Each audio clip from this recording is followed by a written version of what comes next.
దేవుని ఘనమైన నామానికి మహిమ కలుగును గాక. కూడి వచ్చిన మీకు అందరికీ వందనాలు, దేవునికి స్తోత్రాలు. దేవునికి సమస్త ఘనత మహిమ కలుగును గాక. ఆమె చెప్పండి హల్లెలూయా. అందరూ చప్పట్లు కొట్టండి.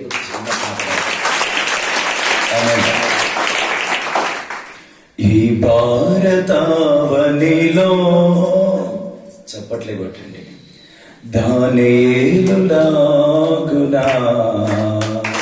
నన్ను జీవింపచేయవా. ఈ భారతావనిలో దానియేలులాగునా నన్ను జీవింపచేయవా. యేసయ్యా ఆ దానియేలులాగునా నన్ను జీవింపచేయవా. యేసయ్యా ఆ దానియేలులాగునా నన్ను జీవింపచేయవా. ఆమేన్. హల్లెలూయా చెప్పండి. మహాగణుడా, జీవము గల తండ్రి, జీవాధిపతి నీకు స్తోత్రం. సర్వాధికారి నీకు వందనాలు చెల్లిస్తున్నాను. ఎక్కడిద్దరు ముగ్గురు కూడి మీ నామాన్ని స్తుతిస్తారు వాళ్ళ మధ్య నేను ఉంటానని చెప్పిన మహనీయులు అనబడుతున్న మహాగణుడు మీరు మాత్రమే ప్రభా. స్తోత్రం. మా మధ్యలో మీరు ఉన్నందుకు స్తోత్రం. ఈ దినము ప్రతి బిడతో నాతో మీరు మాట్లాడి అమూల్యమైన ఉపదేశాన్ని, క్రమశిక్షణైన నీ మార్గములు మమ్మల్ని నడిపిస్తున్నందుకు స్తోత్రం. ఈ దినం మా మధ్యలోకి దిగిరండి. నీ ప్రసన్నత మా మధ్యలో ఉంచండి. సమస్త ఘనత మహిమ మీరు మాత్రమే పొందమని, మమ్మల్ని మా బిడ్డల్ని సమస్తాన్ని మీ స్వాధీనములు ఉంచుకున్నామని యేసు నామములో మేము మరుగైపోతున్నాం. మీరు మాత్రమే ప్రత్యక్షత కాండి ప్రభువా. మీరు మాత్రమే ప్రజలకు కనబడమని యేసు నామములో అడుగుతున్నాను తండ్రి. ఆమేన్. హల్లెలూయా. ఈ దిన ప్రకటన చూసుకుందాం. లోకాసు వార్త 10వ అధ్యాయం 30వ వచనం. లోకాసు వార్త 10వ అధ్యాయం 30వ వచనం.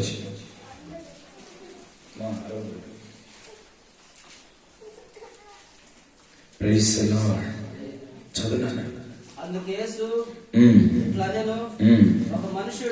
ఒక మనుష్యుడు యెరూషలేము నుండి యెరికో పట్టణానికి దిగి వెళ్ళుచు దొంగల చేతిలో చిక్కెను. వారు అతడు బట్టలు దోచుకొని అతనిని కొట్టి కొర ప్రాణముతో విడిచిపోయిరి. అప్పుడు ఒక యాజకుడు ఆ త్రావన వెళుతున్నాడు.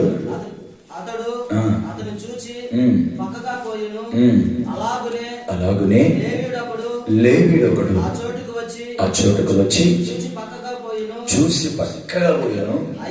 అయితే ఒక సమరయుడు ప్రయాణమైపోవచ్చు. అతడు పడి ఉన్న చోటుకు వచ్చి అతనిని చూచి అతని మీద జాలిపడి దగ్గరికి పోయి నూనెయు ద్రాక్షరసమును పోసి అతని గాయములు కట్టెను. హల్లెలూయా చెప్పండి. హల్లెలూయా. ఇక్కడ ఒక ఉపమానం చెప్పబడుతుంది. ఒక వ్యక్తి అంట యెరూషలేము నుండి యెరికోకి వెళుతున్నాడంట. చెప్పండి. యెరూషలేము నుండి యెరికోకి వెళుతున్నాడు. యెరూషలేము నుండి యెరికోకి వెళుతున్న వ్యక్తి మీద కొంతమంది దొంగలు పడ్డారంట. వారు పడి భయంకరమైన గాయాలు పాలతను చేసినట్లు ఇక్కడ లేఖనాలు ఆధారం చూపిస్తున్నాయి. దేవునికి స్తోత్రం కలుగును గాక. హల్లెలూయా. ప్రభువు ఈ దినం మనతో మాట్లాడును గాక. మన జీవితాలు కట్టును గాక. ఆయన కొరకే మనల్ని నిలబెట్టును గాక. హల్లెలూయా. యెరూషలేము నుండి యెరికోకు దిగి వెళుతున్న వ్యక్తి ఎవరో కాదు, నీకును నాకును సూచనగా ఉన్నారు. దేవునికి స్తోత్రం. యెరూషలేము నుండి దిగి వెళుతున్న వ్యక్తి ఎవరికి సూచనగా ఉన్నారంటే నీకు నాకు సూచనగా ఉన్నారు. యెరూషలేము దేనికి సూచనగా ఉందంటే దేవుని యొక్క మందిరానికి సూచనగా ఉంది. దేవునికి స్తోత్రం కలుగును గాక. హల్లెలూయా. యెరూషలేము దేవుని మందిరానికి సూచన అయితే యెరూషలేము నుండి దిగి వెళుతున్న వ్యక్తికి నువ్వు నేను సూచనగా ఉన్నాము. ఈ దినము ప్రకటన ఏది అనగా, ఈ దినము ప్రభు మాట్లాడుతున్న మాట ఏదనగా, యెరూషలేము నుండి యెరికోకు దిగి వెళుతున్న ఒక వ్యక్తి గురించి దేవుడు మనతో మాట్లాడుతున్నాడు. దేవునికి మహిమ కలుగును గాక. ఈ దినము మీరు గమనించండి, ఈ పూట మీరు గమనించండి, శ్రద్ధగా మీరు ఆలకించండి. యెరూషలేములో ఉండాల్సిన వ్యక్తి, యెరూషలేములో ఉండాల్సిన ఈ వ్యక్తి, యెరూషలేములో గడపాల్సిన ఈ వ్యక్తి, యెరూషలేములో నివాసం ఉండాల్సిన ఈ వ్యక్తి, యెరూషలేములో ఉండాల్సిన ఈ వ్యక్తి యెరూషలేములో ఉండకుండా యెరూషలేము నుండి ఒక ప్రయాణం చేస్తున్నాడు. ఆ ప్రయాణం యెరికోకు వెళుతున్నాడు. చాలా మంది ఈ రోజు మనం గమనించాలి, చాలా మందిని మనం గమనించాలి. వాళ్ళ ప్రయాణం ఎక్కడికో వాళ్ళకి అర్థం కాని పరిస్థితి. యెరూషలేములో ఉండాల్సిన వారు యెరూషలేములో ఉండట్లే ఇప్పుడు.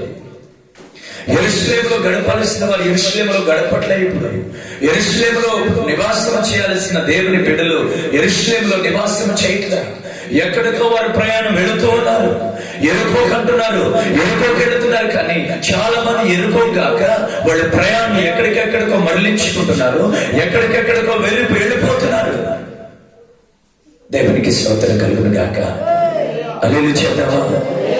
చాలా మందిని మనం అడుగుతుంటాం, మీ గమ్యం ఎక్కడికి, మీ ప్రయాణం ఎక్కడికి, అసలు మీరు ఎక్కడికి వెళ్తున్నారు, మీరు ఎక్కడున్నారు, మీరు ఎక్కడికి వెళ్తున్నారు, మీ నివాసం ఏది, మీరు ఎక్కడికి వెళ్తున్నారు? దేవునికి స్తోత్రం కలుగును గాక.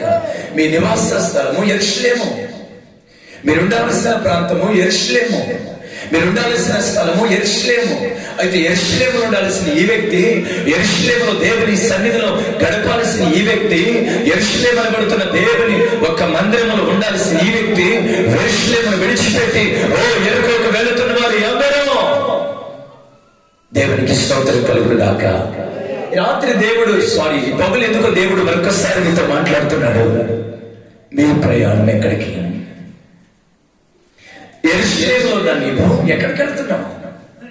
యెరూషలేములో ఉండాల్సిన నీవు నీ ప్రయాణం ఎక్కడికి కొనసాగిస్తున్నావు? నీకు ఒక మాట చెప్పానా? యెరూషలేము అనబడుతున్న దేవుని మందిరంలో ఉంటున్న విశ్వాసుల యొక్క ప్రయాణం పరమ యెరూషలేము అనబడుతున్న దేవుని మందిరానికి. దేవునికి స్తోత్రం కలుగును గాక. వాళ్ళకి ఒక ప్రయాణం ఉంది, వాళ్ళకి ఒక గమ్యం ఉంది. ఒక రోజు ప్రభు రాబోతున్నాడు.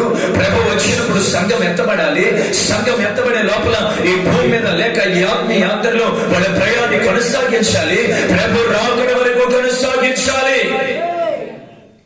అది విశ్వాసు యొక్క నిరీక్షణ, దేవుని బిడ్డకు ఉండాల్సిన నిరీక్షణ, దేవుని బిడ్డ కలిగి ఉండాల్సిన నిరీక్షణ. దేవునికి స్తోత్రం కలుగును గాక. హల్లెలూయా. చాలా మంది నిరీక్షణ నుంచి కోల్పోతున్నారు, చాలా మంది నిరీక్షణ నుంచి సమగిలిపోతున్నారు. వాళ్ళ ప్రయాణాన్ని విడిచిపెడుతున్నారు. వాళ్ళు వెళ్ళాల్సిన చోటుకు వాళ్ళు వెళ్ళట్లేదు, కానీ వాళ్ళ ఆత్మీయ యాత్ర ప్రయాణం వాళ్ళు కొనసాగించట్లేదు. కానీ మరొక త్రోవని, మరొక మార్గాన్ని, మరొక ప్రయాణాన్ని వారు చూసుకుంటున్నారు. వాళ్ళు వెళ్తున్నారనే కానీ వాళ్ళు ఎక్కడికి వెళుతున్నారో అర్థం కావట్లేదు. ఒక రోజు ఉన్నట్టుండి ఆకాశంలో ఒక పరిశుద్ధుడు చెప్పిన మాట ఇది. ఉన్నట్టుండి ఆకాశంలో ఒక ఉరుమురుమిందంట. ఒక ఉరుమురుముతని ఆ చెట్ల కింద, కొన్ని తుట్ల కింద అక్కడెక్కడ వేస్తున్న కొన్ని కోడి పిల్లలు కలవరపడిపోయాయంట. అయ్యో, ఉరుముతుంది లేదంటే మెరుస్తుంది అనే సంగతి కోడి పిల్లలకు అర్థం కావట్లా. ఉరుముతున్న ఆ ఉరుము వాటికి అర్థం కాక అమ్మో ఆకాశం పడిపోతుంది అని మహా కలవర పడిపోతున్నారంట. దేవునికి స్తోత్రం కలుగును గాక. ఉన్నటువంటి వాళ్ళ మామీ దగ్గరికి వచ్చారు, అంటే కోడిపేట దగ్గరికి. కోడి దగ్గరికి వచ్చి పిల్లలు అంటున్నాయి, మామీ ఆకాశం పడిపోతుంది, మనం త్వరగా వెళ్ళిపోవాలి. ఈ పిల్లలు ఈ కోడి పెట్ట మొత్తానికి పరిగెడుతున్నాయి. ఎక్కడికి పరిగెడుతున్నాయో అర్థం కావట్లా. మొత్తానికి పోతూ ఉన్నాయి ఎన్నో జీవరాశులు, వాటికి సంబంధించిన ఎన్నో కోళ్ళు, బయలేరు కోళ్ళు, పారం కోళ్ళు, నాటు కోళ్ళు, బొంత కోళ్ళు. దేవునికి స్తోత్రం కలుగును గాక. ఈ కోళ్ళన్నీ ఈ కోడి దగ్గరికి వచ్చాక మీరు ఎక్కడికి వెళ్తున్నారు? ఏమో తెలియదు, ఆకాశం మీద పడిపోతుంది. మేము ఎక్కడికి వెళ్తున్నాం మాకు తెలియదు, ఆకాశం విరిగి పడిపోతుంది అని మొత్తానికి రోడ్డంతా ట్రాఫిక్ అయిపోయింది. దేవునికి స్తోత్రం కలుగును గాక. కోళ్ళన్నీ మొత్తానికి రోడ్డు మీద మొత్తానికి పరిగెడుతూ ఉన్నాయి. రోడ్ల మీద ఏ పనులు వెళ్ళలేకున్నాయి. మొత్తానికి రోడ్లదే కోళ్ళని రోడ్డు మీద ఎండిపోయాయి. ఈదెక్కిస్తాయి. ఉన్నట్టుండి వాటికి ఎదురు ఒక నక్క ఎదురైంది. ఇది మహాభూత గలది. దేవునికి స్తోత్రం. ఇది కోళ్ళకి ఎదురైంది అంటుంది, మీరు ఎక్కడికి వెళ్తున్నారు? బయలే కోడి ఎక్కడికి వెళ్తున్నావు? కోడి పెట్ట ఎక్కడికి వెళ్తున్నావు? నాటుకోడి ఎక్కడికి వెళ్తున్నావు అని అడగటం ప్రారంభించింది. దేవునికి స్తోత్రం కలుగును గాక. వాడి వల్ల నాటుకోడి అంటుంది, ఆకాశం విరిగి పడిపోతుంది, మేము ఎక్కడికి వెళ్తున్నాం మాకు తెలియదు, మా గమ్యం మాకు తెలియదు, మా ప్రయాణం మాకు తెలియదు. వెళుతున్నామంటే వెళుతున్నాం, పరిగెడుతున్నామంటే పరిగెడుతున్నాం, మేము ఎక్కడికి చేరాలో మా గమ్యం ఏమిటో మాకు తెలియట్లేదు. మీ గమ్యం మీకు తెలియట్లేదా? తెలియట్లేదు. మీరు ఎక్కడికి వెళ్ళాలో మీకు తెలియట్లేదు. అయితే నేను మార్గం చూపెడతాను అన్నదంట. దేవునికి స్తోత్రం. నక్క నేను మార్గం చూపెడతాను అండి అంటుందంట. ఈ నక్క మాట ఈ కోడి పిల్లలన్నీ, దేవునికి స్తోత్రం హల్లెలూయా చెప్పండి, ఈ కోడి పిల్లలన్నీ నక్క మాటకు లోబడ్డాయి. నక్క మాట విన్నాయి. నక్క మాటని నక్క ఎక్కడే తీసుకెళ్ళిందో తెలుసా? ఒక పెద్ద గృహలోకి తీసుకెళ్ళిందంట. కోళ్ళన్నీ గృహలోకి వెళ్ళే గాని ఆ గృహలో నుండి ఇంకా కోళ్ళు బయటికి రాలా. నక్క ఒకటే బయటకు వచ్చింది. Praise lord. దీన్ని బట్టి నువ్వు అర్థం చేసుకోవాల్సింది ఏంటి? నక్క కోళ్ళన్నిటిని తినేసింది. దుష్టుడు కూడా ఎటు వెళ్ళాలో అర్థం కాని విశ్వాసం జీవితాలని వాడు తినేస్తున్నాడు. దుష్టుడైన అనబడుతున్న కుయుక్త కలిగిన నక్క, అనబడుతున్న సాతాను మార్గము తెలియక కొట్టిమిట్లాడుతున్న విశ్వాసుల జీవితాల్ని వాడు మినికివేస్తున్నాడు. వాడు ఎవరిని మెరుగుతున్నా అని గతించు సింహమలే అటు ఇటు తిరుగుతున్నాడు. దేవుని బిడ్డ జాగ్రత్త. మహాజ్ఞానం కలిగి మీరు బ్రతకాలి. ఆలోచన కలిగి మీరు బ్రతకాలి. తెలివితేటలతో మీరు బ్రతకాలి. బ్రతుకుతున్నామంటే బ్రతుకొద్దు. క్రైస్తవులుగా అన్ని జ్ఞానములు కలిగి భూమి మీద మీరు బ్రతుకుదురుగాక.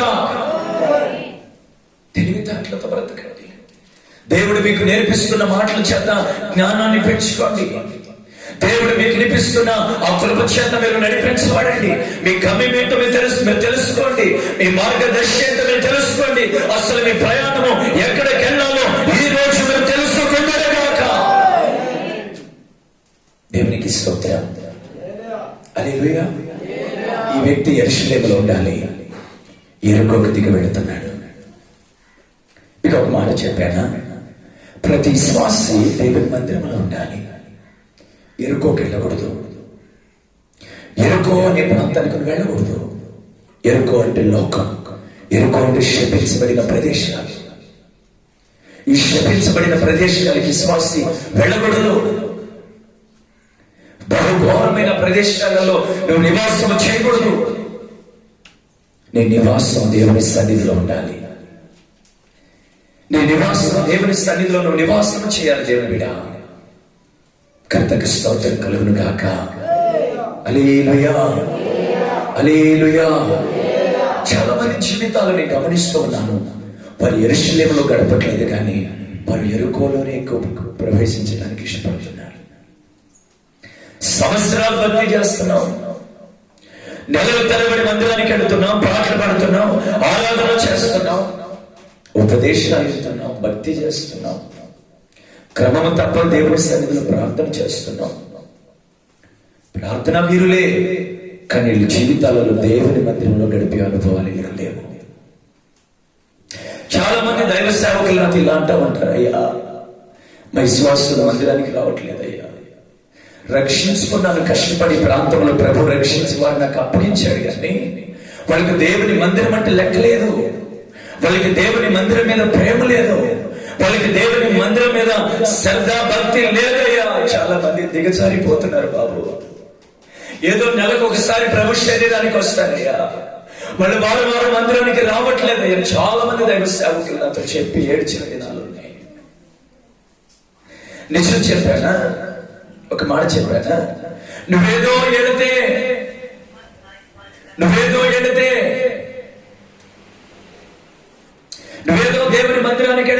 పాస్టర్ గారు 10 రూపాయలు కానుగాలి కదా, అందుకని మమ్మల్ని మందిరానికి రమ్మంటున్నాడు అంటున్నారు చాలా మంది. 10 మంది తగ్గితే పాస్టర్ కానుక రాదని, అందుకని ఆ పాస్టర్ మందిరానికి రండి అని చెప్తున్నాడు. దేవునికి స్తోత్రం కలిగిన గాక. హల్లెలూయా చెప్పండి.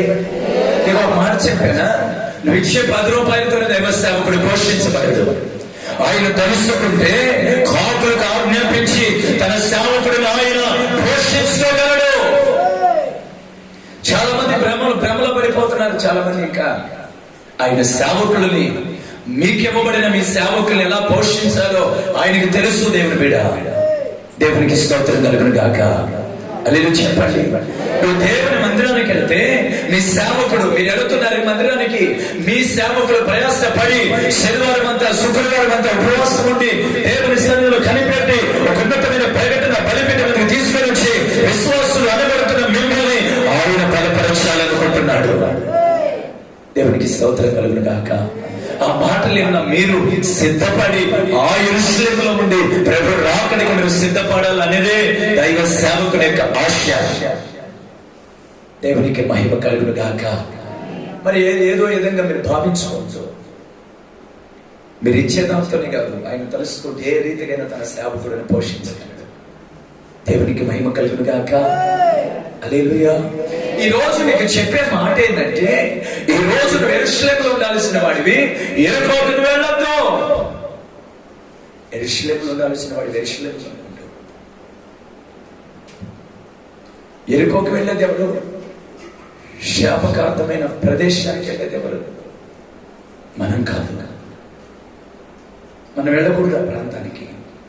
అది బహుఘోరమైన ప్రాంతాలు అవి, యెరికో ప్రాంతాలు. యెరికో పట్టణించాలి మనం అసలు వెళ్ళకూడదు. యెరికో అనగా లోకములో ఉంటున్న ఆశల వైపు కానీ, కోరికల వైపు కానీ, లోకములో ఉంటున్న పాపం వైపు కానీ మనం వెళ్ళకూడదు. దేవుని బిడ్డ, మనది ఒక ప్రత్యేకించబడిన జీవితం. యేసయ్యలాగా మనం బ్రతకగలగాలి, యేసయ్యలాగా మనం మాట్లాడగలగాలి, యేసయ్యలాగా మనం నడుచుకోగలగాలి. మన జీవితం యేసయ్యకి ప్రతిగా మార్చబడాలి. దేవునికి స్తోత్రం కలుగును గాక. హల్లెలూయా. చాలా మంది యెరూషలేముకు దూరం అయిపోతున్నారు. జాగ్రత్త, దేవుడు ఎందుకు మీతో మాట్లాడుతున్నాడు. ప్లీజ్, మీరు అసలు యెరూషలేముకు దూరం అవ్వద్దు. తండ్రి సంఘానికి మీరు దూరం అవ్వద్దు. దేవుని మందిరానికి మీరు దూరం అవ్వద్దు. ఆ దేవుని మందిరాన్ని విడిచి మీరు అసలు యెరికోకు వెళ్ళొద్దు. యెరూషలేమును విడిచిపెట్టి యెరికోకు వెళితే ఏమవుతుంది? ఆ వ్యక్తిని దొంగలు కొట్టారంట. చూడండి,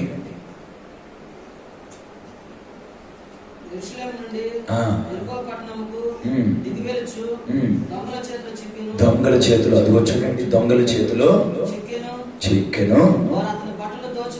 వారు అతని బట్టలు దోసుకొని, ఒక్క నిమిషం ఉండు నాన్న. దొంగలు యెరికోకు వెళుతున్న వ్యక్తి మీద పడి, యెరికోకు వెళుతున్న ఇతని మీద పడి అతన్ని కొట్టి తన వస్త్రాలు గుంజుకున్నారంట, అంటే తీసుకున్నారు. దొంగ అంటే ఎవరో తెలుసా? అపవాదికి సూచన, సాతానుగాడికి సూచన. వాడు దొంగ. సాతానుడు ఒక దొంగ. వాడు సాతానుగాడు నీ వస్త్రాన్ని దొంగలించడానికి వెళుతున్న మార్గంలో వాడు త్రోవ పక్కన నిలిచి ఉన్నాడు. ఎందుకో తెలుసా? ఎవరి వస్త్రాలు దొంగలిద్దామా అని, ఎవరిని గాయపడతామా అని. దేవునికి స్తోత్రం కలుగును గాక. హల్లెలూయా చెప్పండి. మొదటిగా యెరికోకు వెళుతున్న ఈ వ్యక్తికి కలిగిన నష్టం ఏదో తెలుసా? యెరూషలేము అనబడుతున్న దేవుని మందిరాన్ని, సహవాసాన్ని, దైవ సేవకులని, పరిశుద్ధుల సహవాసాన్ని, ఓ దేవుని మందిరం యొక్క ప్రసన్నతని వదులుకున్న ఈ వ్యక్తి పరిస్థితి, ఈ వ్యక్తి కోల్పోయిన లేక ఈ వ్యక్తికి కలిగిన నష్టం, మొదటి నష్టము ఓ గాయాలు పాలైపోయాడు. గాయాలు పాలైపోయాడు. దేవుని మందిరానికి దూరమై, దేవుని సన్నిధికి దూరమై, మీ కొరకే ఏడుస్తూ కన్నీళ్లు పెడుతున్న మీ సేవకులకు దూరమై, యాజకులు దుఃఖ పెడుతూ నువ్వేమి చేయలేవు బిడ్డ. అతడు ఎదుర్కొన్న మొదటి నష్టం గాయాలు పాలైపోయాడు. చెప్పండి, గాయాలు పాలైపోయాడు. చాలా మందికి గాయాలు తగులుతున్నాయి. వాళ్ళు ఏ మార్గాల్లో వెళ్ళాలో తెలియక గాయాలు పాలైపోతున్నారు. వాళ్ళు ఎక్కడికి వెళ్ళాలో తెలియక వాళ్ళ జీవితాలు గాయాలు పాలైపోతున్నాయి. దేవునికి స్తోత్రం కలుగును గాక. గాయాల పాలయ్యాడు. ఎవరు గాయాల పాలు చేస్తారు అతన్ని? సాతాను, దొంగ. వాడు నేను గాయాల పాలు చేస్తున్నాడా? నీ హృదయం అనే ఆ హృదయం మీద, ఆ మంచి హృదయం మీద నీకు గాయాలు నాటుతున్నాడా? తెలియని గాయాలు ఈరోజు ఎంతో మందిని పట్టి పీడిస్తున్నాయా? అయితే ఆ గాయాలు సాతానుగాడు చేస్తున్నాడని మాత్రం మర్చిపోబాకు. దేవుని సన్నిధికి దూరమైన వారికి గాయాలే. మరి ప్రతి ఆదివారం ప్రతి కూడికను దేవుని సన్నిధిలో మోకరించాలి, ఆయన్ను స్తుతించాలి, యేసయ్యను ఆరాధించాలి, ఆయన గణపరచాలి. దేవుని సన్నిధిలో ఉండాల్సిన నీవు ఎరుకోకెడితే గాయాలే. మరి భయంకరమైన గాయాలు, తట్టుకోలేని గాయాలు, భయంకరంగా వారు కొట్టి కొన ఊపిరితో అతన్ని పడవేసి వెళ్ళిపోయారంట. వెళ్ళిపోయేవాళ్ళు వెళ్ళిపోయారా? వెళ్ళలా. వస్త్రాలు గుంజుకొని లేక తీసుకొని వెళ్ళిపోయారు. దొంగలించారు వస్త్రాలు. దొంగకు కావలసిందేంటి? డబ్బు. చెప్పండి, డబ్బు. దొంగకు కావలసింది ఏమిటి? వెండి, బంగారం, ఇంకా కొన్ని వస్తువులు. కానీ ఈ దొంగ, సాతాను అనబడుతున్న దొంగకి బంగారద్దు, సాతాను అనబడుతున్న ఈ దొంగకి డబ్బొద్దు, ఆస్తులొద్దు. మరి ఏం కావాలి? ఆ వ్యక్తి మీద ఉంటున్న వస్త్రం ఇది కావాలి. దేవునికి స్తోత్రం కలుగును గాక. ముందుగానే అతని గాయాలు పాలైపోతే, అతను పిడిగుద్దుల కొద్ది విడిచిపెడితే, ఎక్కడైనా విడిచిపెట్టాక ఆయన మీద ఉంటున్న ఆ వస్త్రాలు కూడా ఈ దొంగ దొంగలించాడు. గాయాల పాలు చేశాడా? ఒళ్ళంతా గాయాలేనా? పిడిగుద్దులు గుద్దారా? అంత మాత్రమే కాదు, వాని మీద ఉంటున్న వస్త్రాన్ని కూడా గుంజుకున్నారు. ప్రతి విశ్వాసకి ఒక వస్త్రం ఉంది. ఈ వస్త్రం అక్షరానుసారమైన వస్త్రం కాదు, ఇది ఆత్మ సంబంధమైన వస్త్రం, ఇది రక్షణ వస్త్రం. దేవునికి స్తోత్రం కలుగును గాక. విశ్వాస జీవితం ఎక్కడ పడిపోతుందంటే, సాతాను గారు ఈయనకి ఇవ్వబడిన రక్షణ వస్త్రాన్ని వాడు దొంగలిస్తున్నాడు. ఈరోజు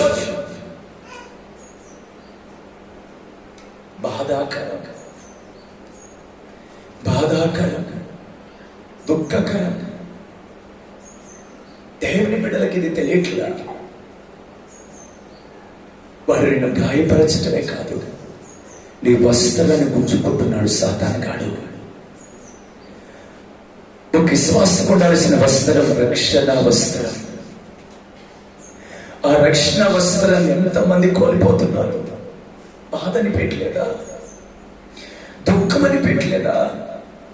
రక్షణ వస్త్రాన్ని పోగొట్టుకొని సాతాను చేత గాయాల పాలైపోతున్న వారు ఎందరో. అయ్యో, చాలా బాధ అనిపిస్తుంది.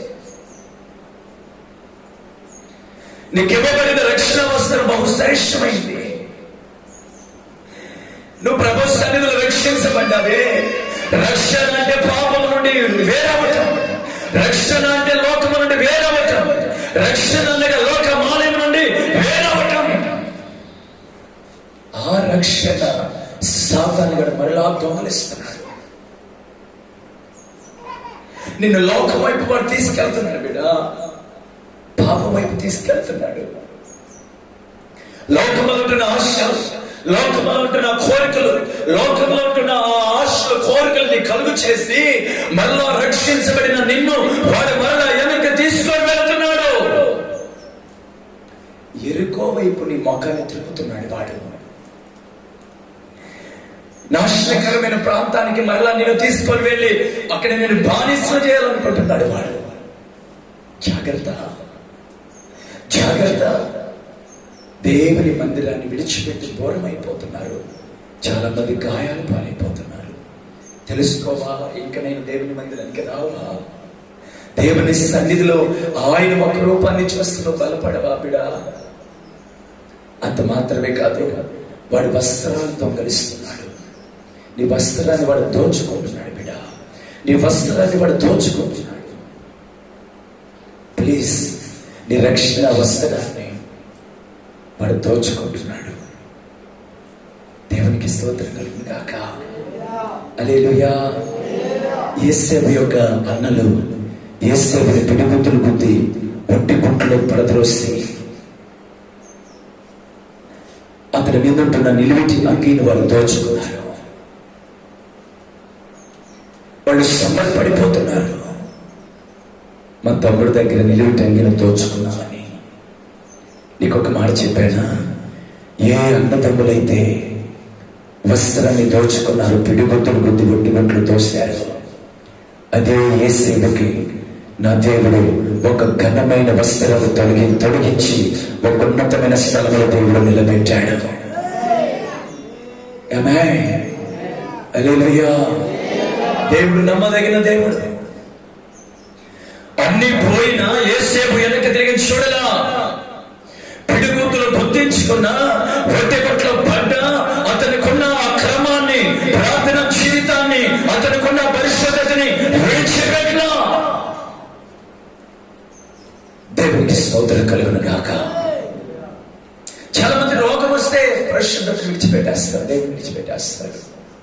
ఎందరో మన చుట్టుపక్కల మారి మరలా లోకానుసారంగా భయంకరమైన పాపమని వాటి వైపు తిరిగి వేస్తున్నారు, వెళ్ళిపోతున్నారు.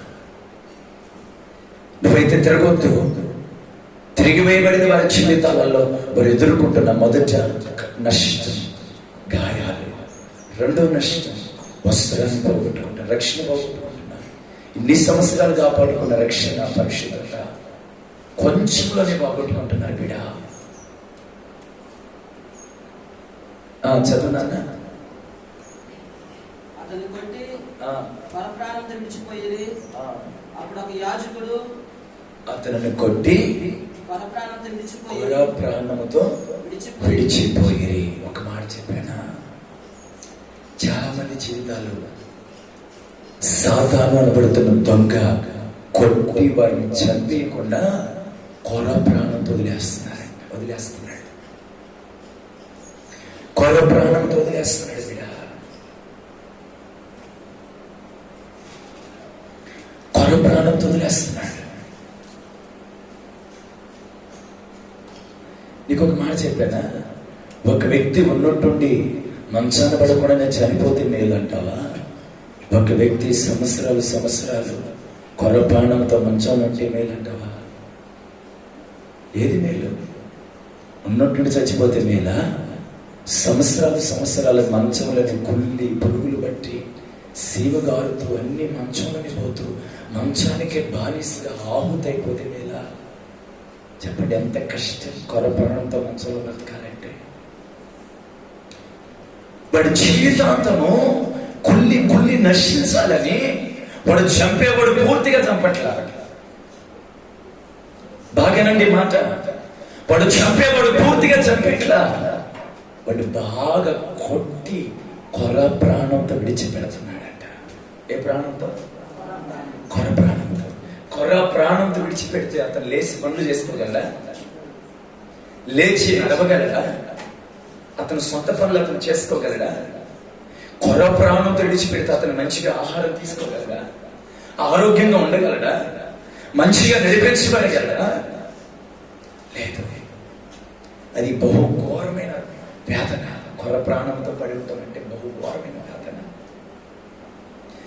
చాలా మందిని మనం గమనిస్తూ ఉంటాం కదా. వాళ్ళకి మరణకాలం వస్తే కొంతమంది హఠాత్తుగా చనిపోతారు. కొంతమంది మంచంలోని కుళ్ళి నరక వేదన అనుభవించి బహు రోదన అనుభవించి చనిపోతూ ఉంటారు. కొర ప్రాణం వరకు కూడా వాళ్ళ నరక వేదన అంతా ఇంత కాదు బిడా. అది బహు ఘోరమైంది. ఇతని జీవితం కూడా త్రోవ పక్కన పడేసి వెళ్ళిపోయారు, కానీ ఇతను నిర్జీవం అయిపోయి ఉన్నాడు. దేవునికి స్తోత్రం కలుగును గాక. అప్పుడు ఆ చోటకి కొంతమంది వచ్చారు. చదువునా, ఒక యాజకుడు ఆ త్రోవన ఎల్లుట తటాశించెను. అతను చూశాడు, పక్కగా పోయాడంట. ఒక నిమిషం నాన్న. చాలా మంది అనుకునే భ్రమ ఏంటంటే, మేము గాయాలలో ఉన్నాం, వారు మమ్మల్ని పట్టించుకోవాలా, మేము రోగంతో ఉన్నప్పుడు వారు మమ్మల్ని పట్టించుకోవాలా, మేము గాయాలతో నింపబడినప్పుడు వారు మమ్మల్ని పరామర్శించాలా అనుకుంటూ ఉంటారు. చాలా మంది మనుషుల మీద ఆధారపడిపోతూ ఉంటారు. చాలా మంది ఎవరో రావాలి, ఎవరో ఆదరించాలి అనుకుంటారు. చాలా మంది ఎవరో మమ్మల్ని బలపరిస్తే బాగుండు అనుకుంటారు. ఇంకొక మాట చెప్పాను, మనుషులని దాటి వెళ్ళిపోతారు బిడ్డ. ఇప్పుడు నేనున్నాను అన్నవాళ్ళు రేపు ఉండరు. నేను ప్రేమిస్తున్నాను, అమ్మను అంటే నాకు చాలా ఇష్టం, ప్రేమ అంటారు చాలా మంది. కానీ వారు ఈ రోజు మాత్రమే, రేపు మనం కష్టాల్లో ఉన్నప్పుడు ఒక్కరు కూడా కనబడరు. దేవునికి స్తోత్రం కలుగును గాక. హల్లెలూయా, హల్లెలూయా, హల్లెలూయా. బాధల్లో మనం చూపే, బాగున్నప్పుడే, బాధల్లోకి వచ్చినప్పుడే అప్పుడు మన మొహం చూపు, వారు మనల్ని దాటి వెళ్ళిపోతారు. రెండోదిగా లేవీడొకడు మరలా చోటుకు వచ్చాడు. చూసి మరలా అతను కూడా పక్కకి వెళ్ళిపోయాడు. ఉన్నానా, మనం కష్టాలలో ఉన్నప్పుడు, మనం బాధల్లో ఉన్నప్పుడు, మనం గాయపరచబడినప్పుడు, మనం కృంగిపోయినప్పుడు మనల్ని చూసి అనోకలు దాటి వెళ్ళొచ్చు. అనోకలు మనల్ని చూసి ఇదంతేలా, వీడి బ్రతుకంతే అని మనల్ని చీ అనేది పోవచ్చు. కనుక ఆయన ఉన్నాడు, ఆయన ఈ మధ్యాహ్నం నిన్ను దాటి వెళ్ళాడు. హల్లెలూయా, హల్లెలూయా. ఆయన నమ్మకస్తుడు. ఆయన ఎవరో తెలుసా? చదువునా. అయితే ఒక సమరయుడు ప్రయాణమైపోవచ్చు, అతను పడి ఉన్న చోటుకు వచ్చి, అబ్బా దేవునికి స్తోత్రం కలుగును గాక, దేవునికి స్తోత్రం కలుగును గాక. ఒక సమరయుడంట, అతను ప్రయాణమైపోవచ్చు, అతను ఉన్న చోటుకు వచ్చి అతను చూచి, దేవునికి స్తోత్రం. నేను అందరూ దాటి వెళ్ళిపోతారేమో, కానీ ఈరోజు మంచి సమరయుడు అనబడుతున్నా యేసయ్య నిన్ను దాటిపోడు బిడ్డ. ఆయన దాటి వెళ్ళని దేవుడు, ఆయన మార్పు లేని దేవుడు. నేను చూస్తే అనోకులు దాటిపోయారా, గాయాల పాలైపోయి ఉన్నామని, వస్త్రహీనుడుగా ఉన్న నేను చూసి అనోకులు సీదరించుకుంటున్నారా? అయితే మంచి సమరయుడు మాత్రము నువ్వు ఉన్న చోటుకి ఆయన రాబోతున్నాడు. ఆయన వచ్చి నిన్ను చూడబోతున్నాడు. ఆయన దాటి వెళ్ళని సమరయుడు, ఆయన పేరు దాటి వెళ్ళని సమరయుడు. దేవునికి స్తోత్రం కలుగును గాక. అతని దగ్గరికి వచ్చి, చెప్పండి చెప్పండి చెప్పండి, నువ్వు కష్టాలలో ఉన్నప్పుడు ఎవరు వస్తారు అనుకుంటున్నావు నీ దగ్గరికి? మనిషి కాదు, దేవుడు వస్తాడు. యేసయ్య నమ్మదగినాడు బిడ్డ. గాయాల పాలైన గొర్రె దగ్గరికి, గాయాల పాలైపోయిన మీ దగ్గరికి, గొర్రెలు అనబడుతున్న మీ జీవితాలు మీ దగ్గరికి, దేవుని బిడ్డలు అనబడుతున్న మీ దగ్గరికి యేసు ప్రభు వస్తాడు. నువ్వు చనిపోతావనుకున్నావు, ఒకప్పుడు కరోనా వచ్చింది, నువ్వు లేలేవనుకున్నావు, నీ బ్రతుకు ఇత్యాలని సోలిపోయావు. అయితే అందరూ దాటి వెళ్ళిన సమరయుడిని దాటిపోలేదు.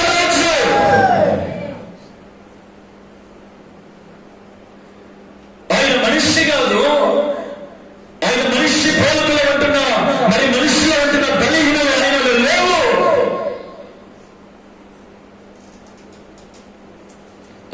ఉన్నప్పుడు ప్రేమించాడు. వాడి యెరూషలేమును విడిచిపెట్టినా వాడి ఎరుకోకి వెళుతున్న వాడు ఇంకా ఎరుకోలో కలిసిపోలా. నా బిడ్డ ఇంకనైనా తెలుసుకోవాలని ఎరుకో ప్రయాణం అయిపోతున్న వీడు బ్రతుకుని నిలబెట్టడానికి మంచి సమయుడుగా నా ప్రభు వాడిని అమ్మడించాడు. భయంకరమైన పాపములతో నన్ను జీవితాన్ని, పాపం యొక్క సరిహద్దులలోకి వాటి సమీపానికి వెళుతున్న నీ బ్రతుకుని మార్చడానికి చనిపోవలసిన నిన్ను, పాడైపోతున్న నిన్ను, నీ బ్రతుకే ఒక కృషించిపోయిన జీవితంలో బహు వేదనతో నరక వేదన అనుభవిస్తున్న నిన్ను ఆయన త్రిప్పాడు. ఆయన పేరు ఈ మధ్యాహ్నం నేను ప్రకటిస్తున్న సమరయుడు. Praise the lord. హల్లెలూయా, హల్లెలూయా. ఆ సమరయుడు నిన్ను దాటిపోడు, ఆ సమరయుడు నిన్ను దాటి వెళ్ళాడు. ఆ సమరయుడు ఎక్కడైతే విశ్వాసిగా నువ్వు పడిపోయి ఉన్నావో, నువ్వు కొరిగిపోయి ఉన్నావో, నువ్వు నలిగిపోతున్నావో, నేర్చెల్లిపోతున్నావో, ఇక నా జీవితం ఇంతే, నేను లేను అనుకుంటున్నావో, అక్కడికి నా ప్రభు రాబోతున్నాడు. ఎక్కడ పడిపోయావు అక్కడ నా దేవుడు నేను మరో లేవనెత్తబోతున్నాడు. బిడ్డ, ఆత్మీయతలో పడిపోయావా? ప్రార్థనలో పడిపోయావా? సహవాసంలో పడిపోయావా? ఉపదేశ క్రమంలో పడిపోయావా? పరిశుద్ధులు వెంబడించడంలో ఆ క్రమశిక్షణలో పడిపోయావా? దేవునితో సహవాసంలో పడిపోయావా? ఏ విషయంలో పడిపోయావో నాకు తెలియదు. మంచి సమయంలో పడుతున్న నా దేవుడు ఈ మధ్యాహ్నం నిన్ను ఎత్తుకుంటూ నువ్వు పడిపోయిన శ్రమలకి ఆయన రాబోతున్నాడు. దేవునికి స్తోత్రం. హల్లెలూయా, హల్లెలూయా. ఆయన నీ దగ్గరికి వచ్చి ఆయన నిన్ను చూడబోతున్నాడు. అందరూ నిన్ను చూడ, అందరూ మొఖం తిప్పుకున్నారు. సమరయుడు నిన్ను చూడబోతున్నాడు. ఆయన నీ దగ్గరికి రాబోతున్నాడు. ఆయన నిన్ను చూడబోతున్నాడు. దేవునికి స్తోత్రం. గాయాలు ఊరికి అవపడతాయి. గాయాలు చూసే వాళ్ళకే, చూడని వాళ్ళకే. చెప్పు చెప్పు చెప్పు.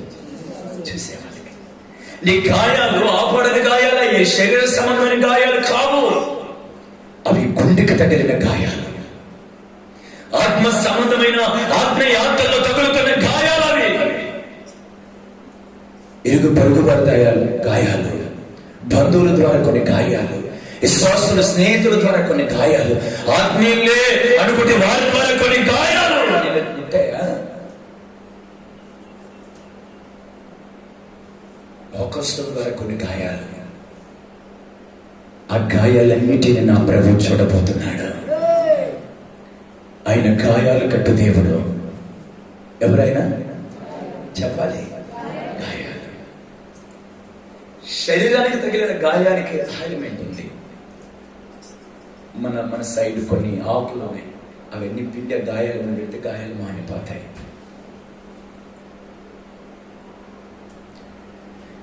నీ దగ్గరికి వచ్చిన ఆయన, నిన్ను చూసిన ఆయన నీ గాయాలు కట్టబోతున్నాడు. దేవునికి స్తోత్రం. నిన్ను ఆయన, నీ దగ్గరికి ఆయన రాబోతున్నాడు. బిడా, ఆయన నిన్ను చూడబోతున్నాడు. బిడా, జాగ్రత్తగా. అంత మాత్రమే కాదు, ఆ గాయాలని ఆయన కట్టబోతున్నాడు. ఆ గాయాలను ఆయన కట్టబోతున్నాడు. ఆయన పేరు ఎంతైనా నమ్మదగిన దేవుడు. ఆమేన్. హల్లెలూయా, హల్లెలూయా. ఆయన గాయాలు కట్టు దేవుడు. బహు రోదనలో ఉంటున్నాము, ఏడుస్తున్నాము, కృంగిపోతున్నాం. గాయాలు కట్టేవారు లేరా? లేదు బిడ, నీ గాయాలు దేవుడు కట్టబోతున్నాడు. నీ గాయాలు దేవుడు కట్టబోతున్నాడు. నిశ్చయముగా మీరు నమ్ముదురు గాక, మీ గాయాలు కట్టబడును గాక. ఆయన వచ్చాడు, చూశాడు, గాయాలు కట్టబోతున్నాడు. ద్రాక్షారసమును నూనెను పోసి గాయములు కట్టాడంట. ద్రాక్షారసమును నూనెని పోసి గాయాలు కట్టాడు. ద్రాక్షారసము దేనికి సూచనగా ఉందంటే ప్రభు రక్తానికి సూచన.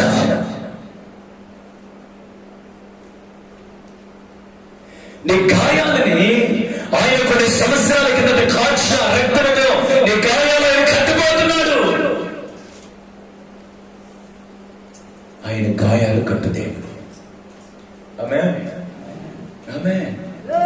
కొన్ని సంవత్సరాల కిందట ఆయన కాల్చాడు రక్తం. ఆ రక్తముతో నీ దగ్గరికి వచ్చిన దేవుడు, నిన్ను చూసిన దేవుడు నీ గాయాలను కట్టబోతున్నాడు. Praise the lord. హల్లెలూయా, హల్లెలూయా. యేసు రక్తముతో నీ గాయాలు కట్టబడతాయి. ఆయన అమూలమైన రక్తములో స్పష్టమైన బిడ. ఆయన రక్తంలో విడుదల ఉన్నది. ఆయన రక్తము చేత నీ గాయాలు కట్టబడతాయి. ఎవరెవరు గాయాలతో ఉన్నారు? ఈ ఆరాధనలు ప్రతి గాయాలని కట్టి మమ్మల్ని ఇంటికి మిమ్మల్ని పంపును గాక. హల్లెలూయా, హల్లెలూయా. ద్రాక్షారసముగా దేవుని రక్తానికి సూచన. ద్రాక్షారసం అనగా సంతోషానికి సూచన. చెప్పండి, చెప్పండి, చెప్పండి.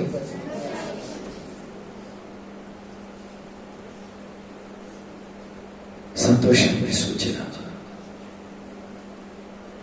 గాయాల బలైపోయిన తనకు సంతోషం ఉండిద్దా? నెమ్మది ఉండిద్దా? మనసారా నవ్వగలడా? మన ముఖం ఎప్పుడు నల్లగా కదిలిపోయి ఉండిద్ది. సంతోషం లేని మన జీవితాలు. దేవుని బిడ్డ, దేవుడు ఏ ద్రాక్షారసంతో గాయాలు కట్టబోతున్నాడు? అది యేసు రక్తంతో గాయాలు కట్టబోతున్నాడు. రెండవదిగా ఆ ద్రాక్షారసంతో గాయాలు కట్టబోతున్నాడు. సంతోషం ఎలా నీకు కలగబోతుంది. కోల్పోయిన సంతోషం, కోల్పోయిన సమాధానం, కోల్పోయిన ఆనందం, కోల్పోయిన ఆదరణ ద్రాక్షారసము ద్వారా నా దేవుడు మరలా తిరిగి నీకు ఇవ్వబోతున్నాడు. నిన్ను ఆయన బలపరచబోతున్నాడు. దేవునికి స్తోత్రం కలుగును గాక. యేసు రక్తము, రక్తము, రక్తము. యేసు రక్తము, రక్తము, రక్తము. అమూల్యమైన రక్తము, నిష్కలంకమైన రక్తము. పడని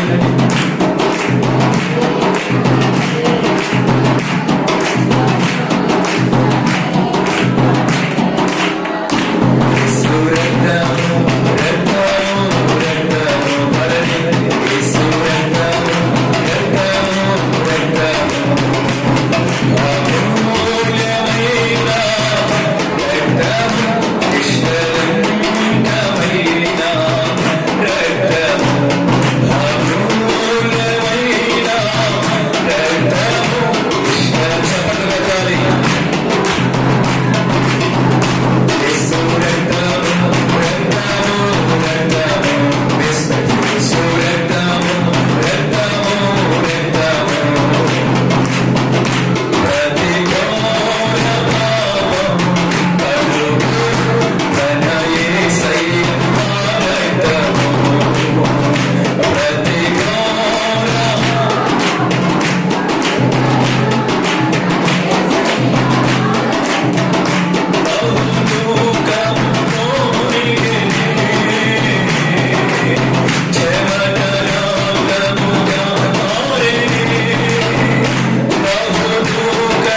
దేవుని ఘనమైన నామానికి స్తోత్రం కలుగును గాక. హల్లెలూయా. ప్రియమైన దేవుని బిడ్డ, ఆయన రక్తం నీ గాయాలు కట్టబోతుంది. ఆయన రక్తం నీకు సంతోషాన్ని కలుగుచబోతుంది. ఆయన రక్తం నిన్ను బలపరిచి నీ గాయాలు కట్టబోతుంది. దేవునికి స్తోత్రం కలుగును గాక. హల్లెలూయా చెప్తారా? హల్లెలూయా. అది గాయాలు కట్టు రక్తం, అది సంతోషాన్ని ఇచ్చే రక్తం, అది నేను బలపరచు రక్తం, యేసయ్య రక్తం. ఆమేన్. హల్లెలూయా. హల్లెలూయా. బిడా జాగ్రత్తగానండి. నాకు ఎవ్వరూ లేరు, నేను ఒక పక్క పడి ఉన్నానని కురిగిపోవాకు. ఆయన రాబోతున్నాడు నీ దగ్గరికి. పడిపోయిన నిన్ను లేవనెత్తబోతున్నాడు. ఆయన నిన్ను చూడబోతున్నాడు. నీ గాయాలు కట్టబోతున్నాడు. నీకు సంతోషాన్ని ఇవ్వబోతున్నాడు. నీ జీవితంలో మచ్చ లేకుండా నీ జీవితాన్ని స్థిరపరచబోతున్న దేవుడు ఆయన. ఆమేన్. హల్లెలూయా. హల్లెలూయా. ఆయన నూనెతో నీ గాయాలు కట్టబోతున్నాడు. నూనె సిద్ధపాటుకు సూచన. చెప్పండి, సిద్ధపాటుకు సూచన. నూనె వాళ్ళ జీవితాలు వెలిగిస్తుంది, సిద్ధపరుస్తుంది. ఎరుకోకెళ్లాల్సిన నీ బ్రతుకుని మరలా దేవుని సన్నిధిలో ఆయన నిన్ను నిలబెట్టి నిన్ను ఆయన రాక కొరకే నిన్ను సిద్ధపాటు చేయబోతున్న దేవుడు ఆయన. ఎరుకోకెళితే నువ్వు సిద్ధపడ్డావు బిడా. లోకములో కలిసిపోతే నువ్వు సిద్ధపడ్డావు. లోకములో అందరితో పాటు నేను ఉంటానులే అనుకుంటే అది నీ ప్రేమ. దేవుని సన్నిధిలో గడుపుతూ, దేవుని మాటలు వింటూ, దేవుని ఆరాధనలు గడుపుతూ, పరిశుద్ధులతో నివాసం చేయించు, వాళ్ళ సాహసం వస్తూ, ప్రభు సన్నిధిలో ఆయనలాగా బ్రతుకుతూ మనం ఆయన రాకకి సిద్ధపడాలి. ఆయన నమ్మదగిన దేవుడు బిడా. అందరూ పైకి లేచి నిలబడతారా? త్వరగా పైకి లేచి నిలబడండి. ఎన్నికెళ్ళున్న దేవుడి కొన్ని మాటలు దీవించి ఆశీర్వదించును గాక. మిమ్మల్ని బలపరచును గాక. హల్లెలూయా. మధ్యలో ఉన్న రాహేలమ్మ తల్లి గారు ప్రార్థన చేస్తారు. అందరూ పైకి లేచి నిలబడి త్వరగా అందరూ పోరాడి స్తోత్రం చెప్పండి.